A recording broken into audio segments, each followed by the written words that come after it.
காட்டில் நிறைய பேர் மர்மமாக சாவறாங்க. அதில் ஒரு கதை தான் இது. பார்ட் ஸ்க்லேயர் வந்து ஒரு ஃபேமஸ் அவுட்டோர்ஸ்மேன் அண்ட் ஒரு ஹண்டர். அவரை வந்து எந்த ஒரு காட்டில் விட்டாலும் அவர் வந்து சர்வைவ் பண்ணுவார். சர்வைவ் மட்டும் பண்ணாமல் அதை நார்மலாக அங்கே வாழ ஸ்டார்ட் பண்ணுவார். ஒரு நல்ல ஒரு காம்படென்ட் ஹண்டர் அவுட்டோர்ஸ்மேன்னா ஒரு காட்டில் அங்கேயே நிறைய டைம் ஸ்பெண்ட் பண்ணுறவங்க. இவர் வந்து சைபீரியாவில் மந்த்ஸ் வந்து ஒரு டைகரை ட்ராக் பண்ணி அதை வந்து ஹண்ட் பண்ணியிருக்காரு. வேர்ல்டுலேயே ஒரு பெஸ்ட் ட்ராக்கர் மாதிரி ஒரு ஃபேமஸான ஒரு பர்சன். செப்டம்பர் 2004 ஒரு பிளேன் வந்து புக் பண்ணுறாரு. அவரை வந்து 175 மைல்ஸ் நார்த் யூகான் டெரிட்டரிக்கு கொண்டு போகிறதுக்கு. அங்கே போயிட்டு அவர் வந்து மூஸ் வந்து ஹண்ட் பண்ணலான்னு பார்க்குறாரு. மூஸ் வந்து ஒரு அனிமல். அவர்கிட்ட நல்ல எக்யூப்மெண்ட்ஸ் இருக்குது. அவர் வந்து நல்ல காம்படென்ட் அவுட்டோர்ஸ்மேன். அதனால் வந்து எல்லாரும் வந்து இதுக்கு வந்து ஒத்துக்கிட்டாங்க. யாருமே இது வந்து சந்தேகப்படலை இவரால் பண்ண முடியுமா பண்ண முடியாதான்னு சொல்லிட்டு. அதுக்கப்புறம் பைலட் வந்து அவரை ட்ராப் பண்ணுறாரு அந்த இடத்துல. அவர் சொல்கிறாரு இன்னும் 3 வீக்ஸில் இதே இடத்துல மீட் பண்ண சொல்கிறாரு.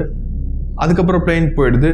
3 வீக்ஸ்க்கு அப்புறம் அந்த பிளெயின் வருது. பைலட் பார்க்குறாரு, அவர் அந்த இடத்துல இல்லை. அவர் வந்து ஒன்றும் வந்து கன்சர்ன்டாக இல்லை. ஏன்னா பார்ட்டை பற்றி தெரியும், அவர் வந்து எவ்வளோ டேலண்டடான ஒரு ஆளுன்னு சொல்லிட்டு. அதனால் ஒன்றும் பெருசாக கன்சர்ன் ஆகாமல் அதுக்கப்புறம் அவர் போய் பார்க்குறாரு. பார்ட் வந்து ஆல்ரெடி சொல்லியிருக்காரு இவர்கிட்ட எங்கே வந்து கேம்ப் வந்து செட் பண்ணுவார் சொல்லிட்டு. அந்த இடத்துக்கு இவர் போய் பார்க்குறாரு. அந்த இடத்துல போய் பார்த்தா கேம்ப் வந்து அப்படியே இருக்குது. யாரும் அங்கே வாழ்கிற மாதிரியே இருக்குது. அது வந்து டெஸ்ட்ராய் பண்ணலை. கிளம்பணுன்னா அதை டெஸ்ட்ராய் பண்ணியிருக்கணும். அது அப்படியே இருக்குது. அது கேம்புக்கு கொஞ்சம் பக்கத்துலேயே வந்து ஒரு பேக் இருக்குது. பேக்கில் யாரோ உட்காந்துருக்க மாதிரி இருக்குது. பக்கத்தில் மரத்துக்கு பக்கத்தில் வந்து போவன் ஏரோ இருக்குது. எப்படின்னா ஒரு மூஸை வந்து ஹண்ட் பண்ணுறதுக்காக உட்காந்துட்டு போவன் ஏரோ வந்து வச்சு செக் பண்ணுற மாதிரி இருக்குது. அந்த மாதிரி ஒரு போஸ்ட்ல அங்கே இருக்குது. ஆனால் பார்ட் வந்து எங்கேயுமே இல்லை.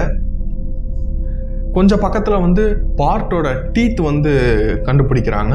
கூடவே சில போன்ஸ் கண்டுபிடிக்கிறாங்க. இப்போ இனிஷியல் தியரி என்னன்னா, ஏதோ ஒரு ப்ரெடேட்டர் வந்து அவரை வந்து ஸ்னக்கப் பண்ணி அவரை கொன்னுடுச்சு அப்படின்னு சொல்லிட்டு தான். அதில் என்னன்னா ஒரு ஃப்ரெண்ட்ஸு ஃபேமிலி யாரும் இதை வந்து ஒத்துக்கலை. ஏன்னா அவர் வந்து ஒரு காட்டில் எல்லாரை விட 1 ஸ்டெப் ஃபார்வர்டாக இருப்பார். எந்த அனிமல்ஸ் பக்கத்தில் இருக்கிறத விட அவர் வந்து ஒரு பியராக இருக்கட்டும் எதாக இருக்கட்டும் அவர் வந்து ஸ்னீக்கப் பண்ணி அட்டாக் பண்ணிடுச்சுன்றது யாராலையும் வந்து ஏற்றுக்க முடியல. அது மட்டும் இல்லாமல் அந்த தியரியில் என்ன ஒரு பிரச்சனைனா, எந்த இடத்துலையும் ஒரு டெத் ஸ்ட்ரகிள் இல்லை. இந்த திங்ஸ் எல்லாம் வந்து களைஞ்சிருக்கிறது, பிளட் இருக்கிறது, அந்த மாதிரி எந்த ஒரு ஸ்ட்ரகிளும் இல்லை. அப்படியே காணாமல் போன மாதிரி தான் இருக்குது. சில பேர் வந்து இதை வந்து அனிமல் பண்ணலை, வேற ஏதோ பண்ணியிருக்கு அப்படின்னு சொல்லிட்டு இதை வந்து நம்புகிறாங்க.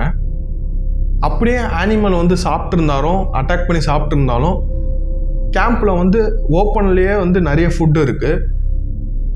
அந்த சாப்பிட்ட அனிமல் அந்த பியர் வந்து சாப்பிட்ருந்தா இந்த ஃபுட்டை கூட சாப்பிட்ருக்கணும். ஆனால் ஃபுட்டெல்லாம் அப்படியே டச் பண்ணாமல் அப்படியே இருக்குது. ஸோ இது வந்து ஒரு மிஸ்ட்ரி. அதனால தான் என்னென்ன நினைக்கிறாங்கன்னா, காட்டில் வேறு ஏதோ இருக்குது, நமக்கு தெரிஞ்ச அனிமல்ஸை விட நமக்கு தெரியாத ஏதோ ஒரு பீயிங்ஸ் இருக்குது அப்படின்னு சொல்லிட்டு நம்புகிறாங்க. இந்த வீடியோவில் தான் இது அன்எக்ஸ்பிளைன்டு பேரநார்மல்.